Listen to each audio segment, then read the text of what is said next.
Il faudrait que je trouve une nouvelle catchphrase, une nouvelle intro, là. Coucou chez vous! Bon, là, on commence directement avec du sérieux, là. On va démontrer que, humainement, c'est finito, les bros.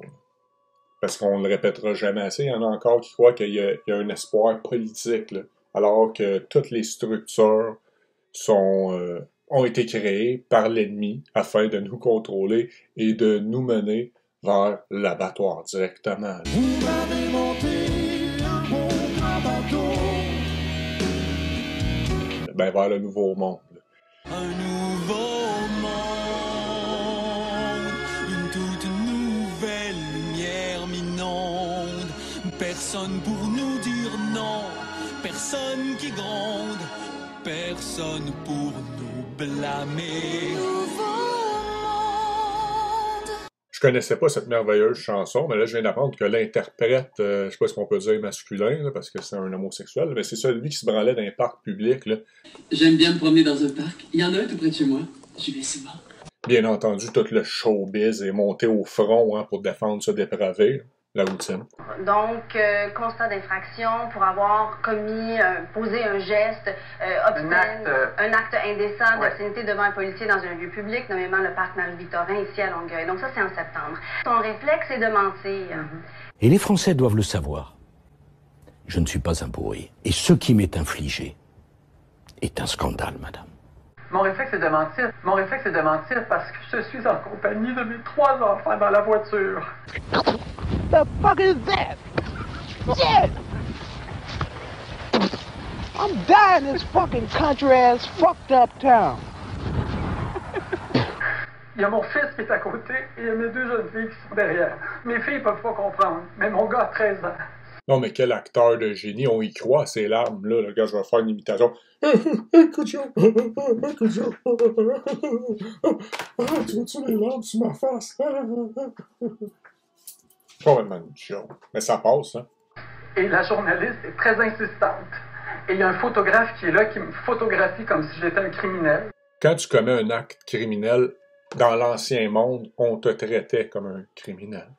Les enfants sont chanceux d'avoir un Joël Legendre auprès d'Opération Enfant Soleil. Je t'inviterai à venir faire un petit tour dans notre parc. Oh, s'il te plaît. C'est un parc dangereux, ça. Viens t'asseoir, mon cher. C'est drôle, hein? C'est hilarant de banaliser un acte de dépravé. Moi, je me branle dans les parcs. Il y a des enfants qui peuvent passer, mais c'est drôle. C'est ça le nouveau monde, hein? Interdit d'interdire. Personne pour nous blâmer. Et c'est un nouveau monde. Et c'est beau, c'est beau. Je suis désolé de ces apartés, là. Je n'étais même pas supposé de parler de Legendre et compagnie, mais je m'attendais vraiment pas à ce qu'ils chantent une chanson pour enfants dans un film Aladdin que j'ai jamais vu puis que je verrai jamais, là. Mais là, ça c'est encore fantastique. Le Corneille, là, le cube est là, le cube qui représente Satan. En passant, on le voit très souvent, là. C'est beau, c'est beau. D'ailleurs, le hasard veut que dans la salle de méditation des Nations Unies, là, on va en parler après, là, les Nations Unies, là, mais la salle de méditation des Nations Unies, il y en a un beau cube noir. En fait, c'est un rectangle, mais selon l'angle côté, ça donne un beau cube. Tu rentres là-dedans, c'est ça que tu vois, là. This new Rubik's Cube can go from color to black. This is called the Rubik's Phantom. This is a sculpture by the Czech artist Marian Karel, a student of Stanislav Lubensky. Over the years, I've seen students come by this work and interact with it. Delivering crystal clear digital video and rich, creamy 3D graphics. Welcome to the theater of the eye. On voit qui vénère, hein, ces personnes-là. Il découvre un petit cube d'uranium. Et ce cube est accompagné d'un petit mot écrit à la main qui raconte « Ce cube d'uranium provient du réacteur qu'Adolf Hitler tentait de construire ».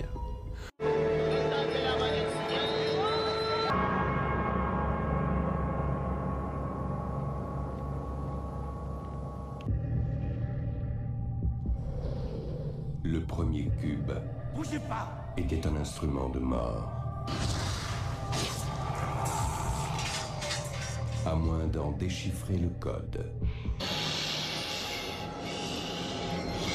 fin de l'apartheid. Mais ça va avoir permis de démontrer que dans les arts, mettons la propagande officielle, les journaux, la télévision, les films, la radio, nommez-les, là, eh bien, c'est très, très, très teinté d'occultisme. Hein, et c'est tout à fait logique parce que le poisson pourrit par la tête et c'est par en haut que ça descend. Hein. Puis en haut, c'est tout des lucifériens. Désolé de le rappeler, mais là, on le voit. Là, quand c'est contamination terminale, cancer global, ben, ça donne ça. Là. Partout ce que tu regardes, comme qu'est-ce que je viens de faire, là, ce n'est que des symboles occultes, que des valeurs du Nouveau Monde. Je ne les cherche pas et ils sautent d'en face. Quand on connaît leur lexique, leur jargon, là, tu le vois. Là. Revenons à nos moutons et démontrons, sans l'ombre d'un doute, qu'au sommet de la pyramide, il n'y a pas de gentils. Il faut réaliser que nous sommes tous pris dans un étau. Là. Le nouvel ordre mondial ou l'ordre mondial. Ou dans une mâchoire, si on veut imaginer une autre image, là, une mâchoire où, comme le disait si bien George Orwell là, dans son livre 1984, là, comment imaginez-vous le futur? Eh bien, comme un visage humain qui est écrasé par une botte éternellement. Donc, on pourrait dire aussi être pris entre le sol et une botte qui s'apprête à nous écraser, qui a déjà commencé en fait. Là. Mais ça démontre bien comment est-ce qu'on nous veut du bien. Hein. C'est une image très bien décrite par cet ex-Fabien. Hein. Donc, lisons un petit passage de Xi Jinping. Nouvel ordre mondial, hein, ce sont les mots qu'ont employé Sergueï Lavrov. T'as pas une gueule de porte-bonheur. Quand il emploie ces mots, ce n'est évidemment pas anodin. C'est des mots qui sont utilisés dans le cadre d'une négociation sur le règlement du conflit. L'autre auditoire, c'est, comme vous l'avez mentionné, la Chine, parce qu'en fait, pour la création de ce nouvel ordre mondial, c'est bien elle qui a la main, c'est bien elle qui a les cartes en main. L'axe Chine-Russie, pour voir si c'est de la folie de dire que c'est une grosse farce, qu'est-ce qui se passe présentement. Là. Dans le fond, ils sont tous d'accord sur l'objectif à atteindre. Là. Lisons un petit passage qui m'a marqué là, dans son discours. Là, c'est récent, ça. Là, c'est en 2023. Le 20 mars 2023. Là. Que disait-il? Là, il y a plein de blabla. Il faut toujours connaître leur jargon. Puis à un moment donné, tu tombes là-dessus. Là. Nos deux pays se sont étroitement coordonnés sur la scène internationale. Gamic International présente et ont assumé leurs responsabilités en tant que grands pays. La Chine et la Russie sont fermement engagés à protéger le système international Gamic International centré sur les Nations Unies. Hey, la place avec la salle de méditation avec le cube noir, là.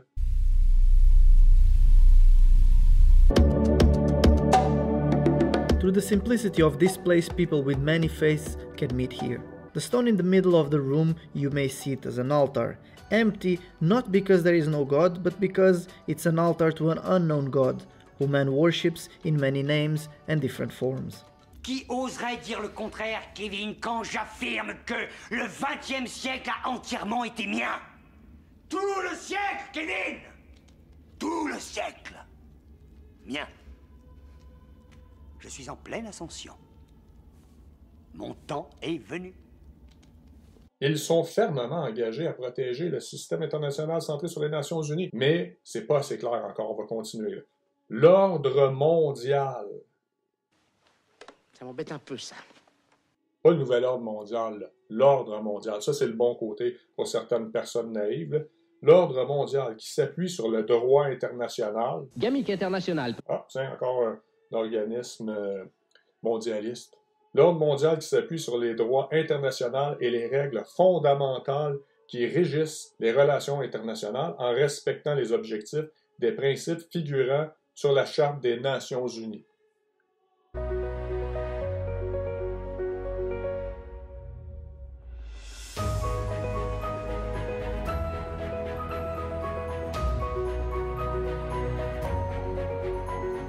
Oui, l'ONU, le temple de la franc-maçonnerie. Là. On va lire quelques faits ici. Là. Lors du congrès des francs-maçons du 28 au 30 juin 1917 à Paris, ceux-ci décidèrent de principes directeurs qui furent aussitôt votés. Ce fut l'heure de naissance de la Société des Nations qui vit le jour en 1919 à Genève. Les Nations unies naquirent de cette Société des Nations en 1945 à San Francisco. La fin de la guerre prépara la voie pour la création de l'ONU en 1945, dont le siège principal se trouvait sur un terrain donné par Rockefeller. Nous avons mené une communication et une coordination étroite au sein de l'ONU.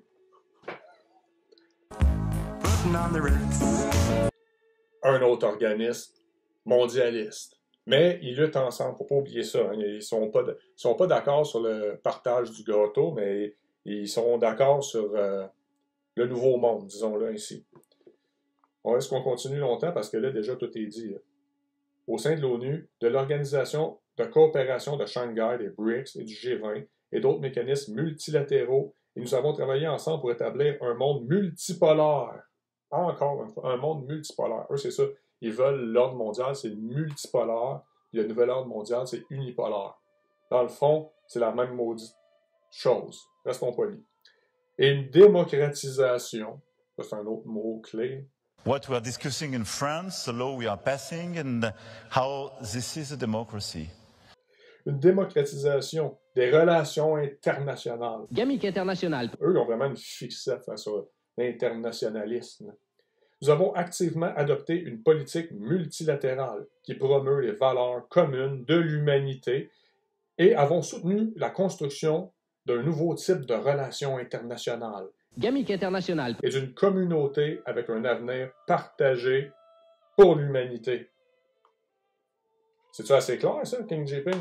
Ceux qui croient naïvement qu'il y a un gentil là, dans cette confrontation orchestrée. Là. Au niveau de la thèse et de l'antithèse, on a souvent des difficultés. On se demande, mais qu'est-ce qu'on doit mettre au niveau de la thèse? Qu'est-ce qu'on doit mettre au niveau de l'antithèse? Donc, il ne manque plus que la jonction de ces deux options. Dans le fond, c'est vrai, ce n'est pas des options ni des propositions, puisque ça nous est imposé. Là. Mais là, on voit que politiquement, c'est cuit. Là. Parce que toutes ces élites, entre guillemets, sont toutes pour la même équipe. Là. Estamos a punto de entrar a la iniciación que me van a hacer en la religión luciferina.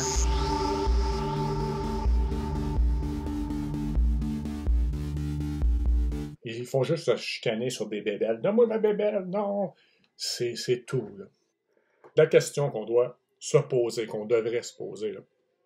Comment se fait-il qu'à notre époque, où l'information est disponible à un cliquement de doigt, donc on n'a aucunement l'excuse de ne pas savoir ce qui se passe, à moins d'avoir choisi de fermer les yeux et d'abdiquer, comme plusieurs personnes ont fait, je le sais. À un moment donné, ils s'en vont dans leur tour d'ivoire, là, « Ah, moi, ça me fait de la peine, ça me trouble, je dors mal, fait que je m'en vais me cacher, je ferme mes yeux, je participe à rien, donc je laisse l'ennemi progresser, hein, car qui ne dit rien consent. » Fait que si vous ne réagissez pas, si vous ne luttez pas, si vous ne vous opposez pas au vrai problème, là, pas participer à côté là, sans vous en rendre compte, là, le vrai problème, on remonte à la cause et non se concentrer uniquement sur les effets. Là. Donc, quand ça se fait qu'aujourd'hui, le monde ne comprenne toujours pas ça, parce que force est de constater que c'est le cas, hein, eh bien, il faut savoir qu'il y a eu non seulement un complot contre la santé, non seulement un complot contre Dieu, parce que tout est interrelié, là, mais un complot contre l'esprit, là, afin de former des armées d'abrutis. C'est voulu, c'est orchestré. C'est sourcé même. Là, on va parler d'un livre magistral d'Arnaud Aron, Upensky. 2 + 2 = 5. Il démontre d'une façon invincible, j'allais dire le complot, parce qu'en fait, c'est un gros complot avec plusieurs facettes différentes. Là, on va se concentrer sur la facette du complot contre l'esprit. Ça a été écrit en 1977. Là. Et le temps, qui ne ment jamais, lui a donné entièrement raison. Là. Vous lisez ça, c'est absolument troublant. On dirait que ça a été écrit la semaine passée. Là. Et il avait vu très juste. Là.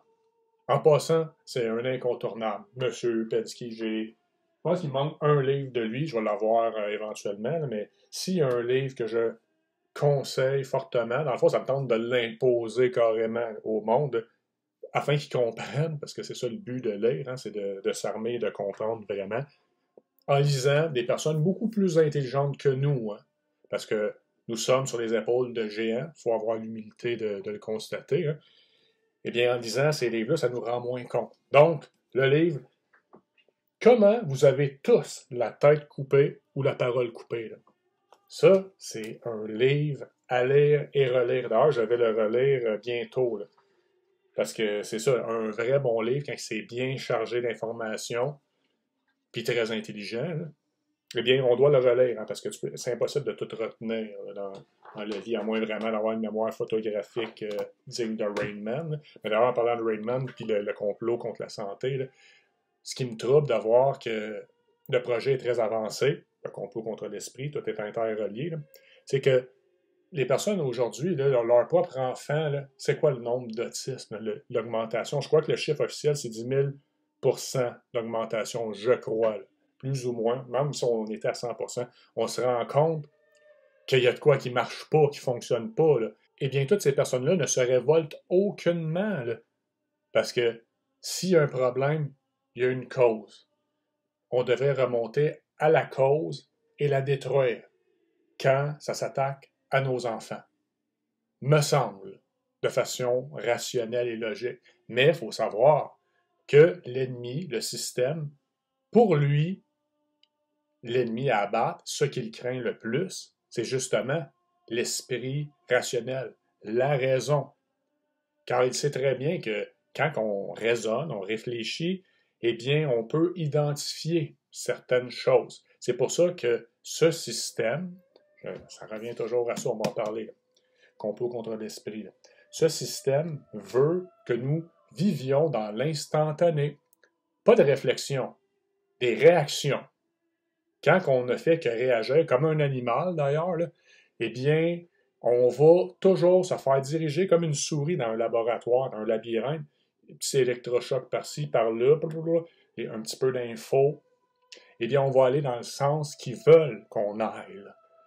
Puis pour toutes les personnes là, qui focus sur l'info du moment, là, parce que c'est que ça d'ailleurs, les bifurcaires, on nommera pas les personnes, là, eh bien, dès que vous parlez de l'actualité, là, ben vous êtes déjà de fait dans le passé. Et eux sont rendus ailleurs.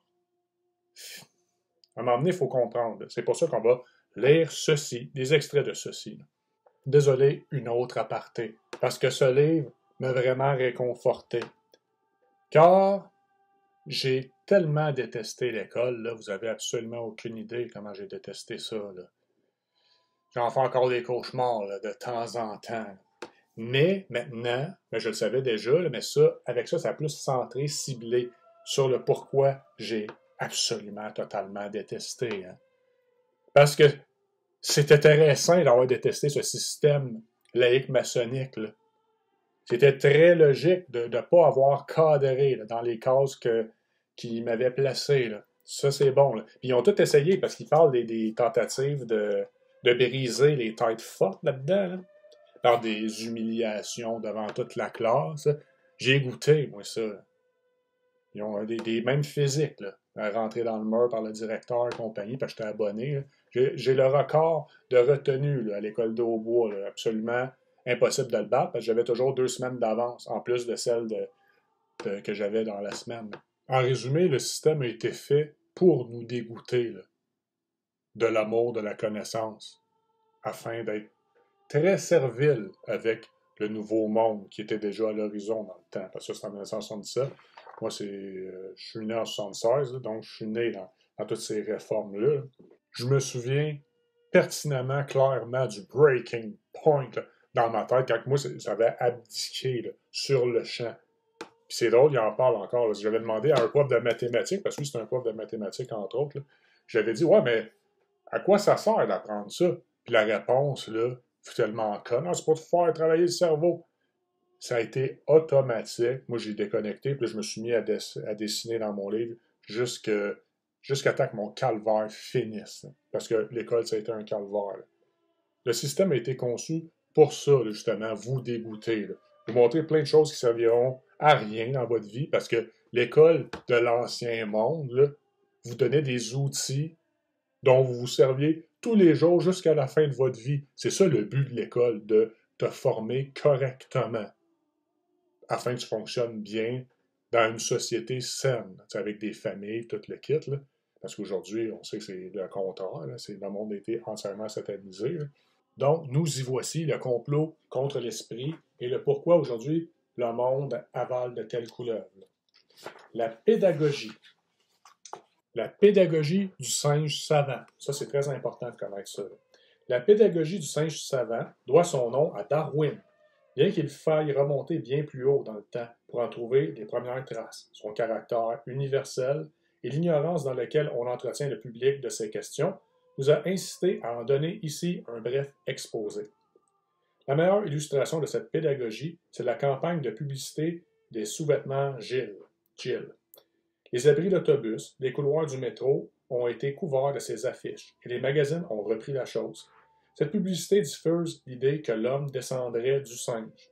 Ce préjugé est communément répandu, nous direz-vous, bien qu'aucun homme de science ne soutienne plus une telle thèse.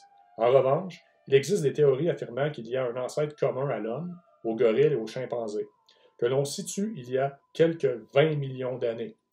Plus c'est loin, mieux que c'est, hein, quand tu mens. Hein. C'est difficile. Ils ne savent pas ce qu'il va faire demain à la météo, et même quelques heures plus tard, mais ils savent qu'on descend du singe, même s'il n'y a absolument aucune preuve de ça, et voilà 20 millions d'années. Puis ils savent même quand l'univers va prendre fin, là, dans des milliards d'années, mais on ne tombera pas là-dedans. Et que l'on nomme proconsul. Le dessin illustre cette théorie, la photo illustrée, le préjugé. Il y a une photo, là, regarde, je vais la montrer. Là. Ça, c'est la pub qu'il y a eu là, de cette campagne publicitaire. Fait que là, c'est ça la théorie du singe savant. Si un naïf allait frapper à la porte du monde savant et dénonçant le fait que la capitale est couverte d'affiches scientifiquement fausses, les savants lui riraient au nez en affirmant que la chose est bien connue et qu'il ne faut pas attacher d'importance aux niaiseries que colportent les gens. C'est en 3 niveaux, ça c'est niveau 1. S'il allait voir les publicistes pour leur tenir de semblables propos, il lui serait également ri au nez, parce qu'il attache de l'importance à un simple effet publicitaire, dont le fondement n'a aucun intérêt. 2e niveau. Et on s'en va au 3e. S'il en parle à l'homme de la rue, celui-ci se moquera de sa naïveté, de son ignorance d'un fait démontré scientifiquement. C'est ainsi que prospèrent les préjugés. Mais c'est exactement ça. Là. Ça s'applique à toute propagande. Là. Ceux qui sont au sommet, les initiés, on va les appeler comme ça, eux savent très bien que c'est complètement une farce, là, ça. Puis au final, l'homme de la rue, il te sort les slogans qu'on lui a mis en bouche. Hein. C'est facile de repérer ceux qui n'ont aucune réflexion parce que c'est juste des phrases préconçues, des réactions pavloviennes, puis ça parle en slogan. Il y en a beaucoup. La pédagogie du singe savant est l'esprit du système produisant de tels résultats. Cette pédagogie a 3 branches fondamentalement différentes, suivant les catégories de personnes auxquelles elle s'adresse. Au premier stade, elle pose que les gens du commun n'ont pas droit à la compréhension de la réalité, et seul compte de les mener où l'on veut. Le plus simple pour cela est de créer une imagerie naïve. Il n'a pas l'air là, le virus. Mais il est partout. C'est un maudit virus. Il est hypocrite. Hypocrite comme c'est pas possible. Le pire, là, c'est que ce virus-là, c'est un traître. Puis si vous ne regardez pas en arrière, vous ne vous surveillez pas, là, il peut vous arriver avec un couteau dans le dos. Ça ne vous paraît pas d'en face. Peut-être que vous l'avez puis vous ne le savez pas. Les images étant judicieusement choisies, il serait d'autant plus facile de mettre en mouvement la foule que celles-ci, ne recouvrant aucune réalité objective, sont irréfutables. Tel est le but de l'utopie mythique, répandre dans le peuple des préjugés susceptibles de mettre en branle les imaginations et donc les hommes. Remarquons dans cette optique, il est indispensable de disposer de préjugés contradictoires jouant, l'un par rapport à l'autre, le rôle de frein et de moteur, ou la mâchoire, comme on disait tantôt. Là. La seconde branche est celle réservée aux spécialistes. Les seuls traitements qui sont utilisés aux États-Unis, c'est l'hydroxychloroquine et l'azithromycine, c'est les seuls. Cette pédagogie enseigne la réalité dans chaque discipline, tout en ayant bien soin de maintenir un cloisonnement étanche entre chacune d'elles. La troisième est celle destinée aux initiés. Il y a à peu près une demi-douzaine de ministres qui sont francs-maçons. C'est d'ailleurs toujours dans les mêmes ministères que ça se retrouve. Hein, Ah mais oui? ça depuis toujours, c'est-à-dire à la défense, à l'intérieur, aux relations avec le Parlement évidemment, à l'éducation nationale. Qui doivent être les seuls à disposer des éléments nécessaires pour faire la synthèse. Ils sont les seuls à pouvoir faire office d'intermédiaire entre les caissons étanches. Eux seuls savent, eux seuls dirigent. Ça vous fait pas penser à quelques sociétés secrètes, ça? Cette pédagogie est un outil de gouvernement irremplaçable dans la mesure où cette mythologie, ciment même de la population, qui est son propre facteur de division interne. En effet, cette mythologie est l'ensemble des croyances, entre guillemets, communes à tous. Elle est la trame même du langage commun. C'est le fond des poncifs, des clichés, des évidences, des certitudes erronées que personne ne songerait même à remettre en question. Le génie de cette pédagogie, c'est d'avoir enseigné à la multitude une langue commune truquée, faisant écran à la réalité, et ne permettant pas aux gens de sortir des apparences de la réalité, pour toucher le fond des véritables problèmes. Ce langage est un tissu de slogans, chaque slogan en amène un autre, et le tout tourne dans le vide. Ces slogans hiérarchisés, en une vaste mythologie véritable, tableau de bord psychologique, innervent tous les sentiments humains. Ils ne servent ni à la compréhension entre les hommes, ni ceux qui les colportent, mais uniquement ceux qui les ont forgés. Pour communiquer, deux spécialistes de branches différentes doivent parler la langue commune, mais comme celle-ci est impropre à traduire la réalité d'aucune spécialité, on assiste à un dialogue de sourds qui ne peut aboutir. Chacun, isolé dans sa spécialité, est à la merci des initiés. Ce langage sera d'autant plus parfait que la mythologie la plus abstraite sera figurée par des images, les plus naïves possibles. Dès que vous voyez de la naïveté là, dans un message là, gouvernemental, là, ça sent pas bon, parce qu'ils servent de ça, parce que pour eux, nous sommes des idiots. Là. L'observateur avisé verra cette pédagogie à l'œuvre dans la plupart des domaines qui intéressent la politique, l'éducation, les médias, la propagande, la presse, la publicité, autant dire dans tout ce qui nous entoure. La réforme en cours dans l'enseignement illustre parfaitement cette pédagogie, et cela commence par le titre « La mathématique moderne » ou « Les mathématiques modernes ». Ces deux mots accolés, mathématiques et moderne, ont fait une véritable révolution dans le monde scientifique, universitaire et scolaire. Quel concert de protestation n'ont-ils pas soulevé? Pourtant, aucun réformateur officiel ne revendique cette expression. Seul l'homme de la rue, fort des titres qu'il lit sur les ouvrages scolaires, croit que les mathématiques modernes recouvrent une réalité scientifique qu'on vient de découvrir comme l'on aurait découvert une nouvelle planète.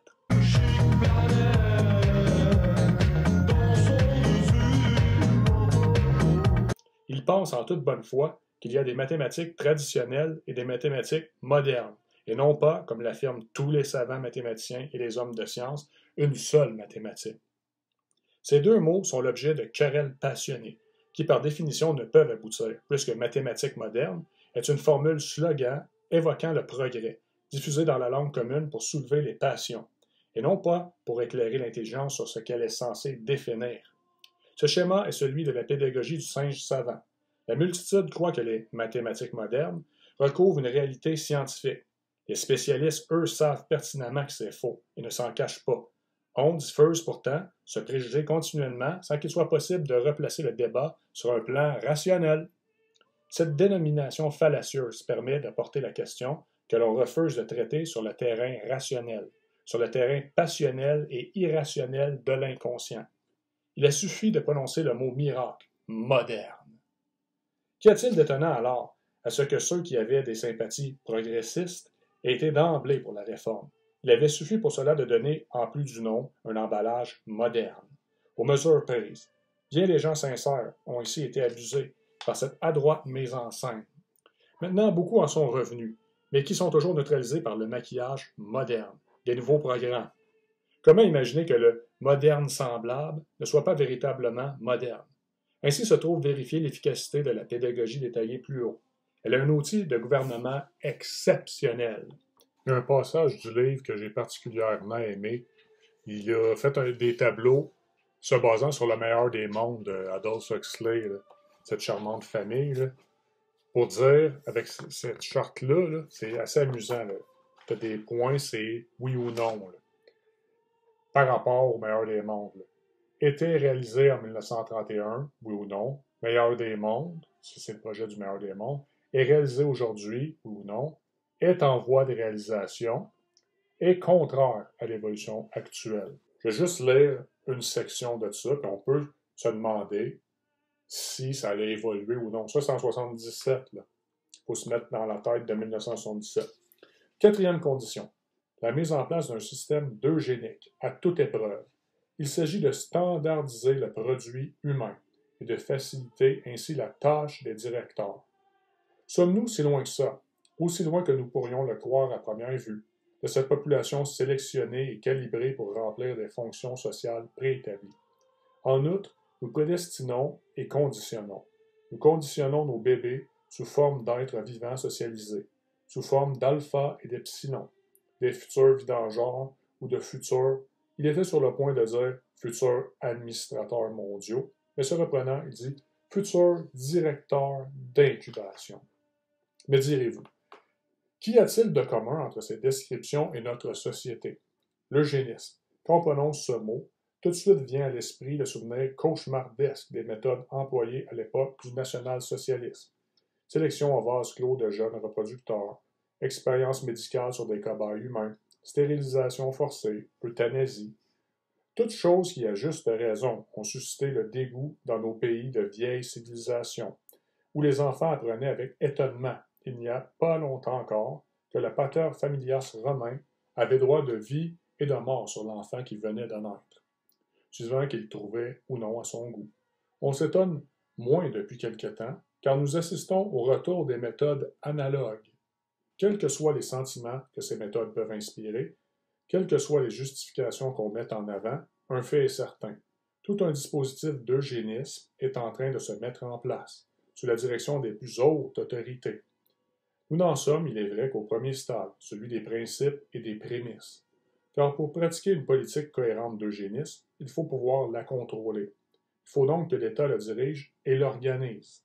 Tant que la reproduction est laissée à l'initiative privée, pas d'eugénisme cohérent possible. Qu'est-ce qui peut empêcher un débile mental d'épouser une femme biologiquement désaxée? Une morale stricte. Comme la morale chrétienne? Il ne semble pas que celle-ci ait le vent en poupe. Il nous reste un moyen simple, surveillé par le meilleur des mondes. L'État doit décharger l'individu de la maternité et de la paternité. Pour cela, il doit dissocier la sexualité de la reproduction, le plaisir de sa finalité biologique. La recherche de cet objectif expliquerait l'empressement simultané du gouvernement et de l'opposition à diffuser l'avortement et les méthodes contraceptives d'une part, l'éducation sexuelle d'autre part. 70% des femmes dans le meilleur des mondes sont neutres. Les 30% restants restent à la reproduction des ovules nécessaires à la constitution des bébés éprouvettes, bébés couveuses. On remplace l'amour par la copulation libre, mais organisée, dans une sorte d'orgie mystique, au son de la musique litanie, orginette, porginette, orginette, porginette. Voilà d'ailleurs une description de certaines surprises parties. D'une part, la population peut, et surtout doit, satisfaire ses moindres désirs sexuels sans complications affectives et sans enfants. D'autre part, l'État, de son côté, bénéficie de l'abrutissement sexuel des masses et peut se livrer à toutes les opérations qu'il lui prend l'envie de susciter sur les ovules génératrices de la future génération. Ainsi, plusieurs problèmes à la fois se trouvent résolus. Asservissement et contrôle de la population, par le contrôle exclusif de la reproduction. Bien des gens pensent que la contraception et l'avortement, tout comme la stérilisation et l'euthanasie, sont des dons gratuits et gracieux, que nous fait l'État pour notre bien, pour venir en aide aux malheureux. D'autres, au contraire, sont persuadés que l'État n'est pas conduit par de doux philanthropes, mais plutôt par des technocrates planificateurs peu susceptibles d'être touchés par de simples arguments humanitaires. Ils citent en exemple le fait qu'exproprier un vieillard revient dans la plupart des cas à signer son arrêt de mort, incapable qu'il sera de se réadapter ailleurs. Or, connaissez-vous un seul cas où ces considérations aient empêché une expropriation? La philanthropie est une belle chose, dont tire profit surtout le philanthrope. Quel profit l'État peut-il tirer de ces mesures que sont l'avortement l'euthanasie. Tout simplement, il nous prépare un eugénisme ressemblant de près ou de loin à celui du meilleur des mondes. Des banques de sperme ont été créées, pas seulement pour le bétail à 4 pattes, et l'insémination artificielle est devenue un procédé classique, grâce à laquelle 10 000 naissances ont lieu chaque année. Des femmes peuvent avoir des enfants sans peur. Désormais, un couple de père peut avoir des enfants, et ça a passé. Bien sûr, les bons sentiments sont mis en avant, aussi épais qu'un matelas. Un bon sens de l'humour, là. Et l'on nous dit que c'est pour rendre service à certains couples. L'on met en avant beaucoup de justifications morales à de telles expériences. Justement, l'on en met beaucoup trop. Tous les services que l'on rend aux gens vont dans le même sens.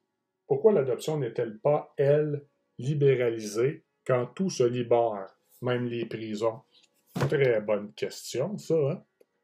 Pourquoi c'est impossible d'adopter un enfant aujourd'hui, 10 ans d'attente et compagnie, alors qu'on peut les tuer, alors qu'on se tue, on suicide?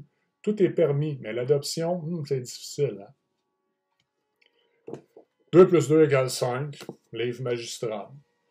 Bonjour Jacqueline. Bonjour Hugo. Vous avez l'air en très bonne santé, en pleine forme, mais vous avez pris une décision, c'est de mourir début 2020. Pourquoi ? Parce qu'il faut bien fixer une date à un moment ou à un autre si on veut partir comme on veut partir.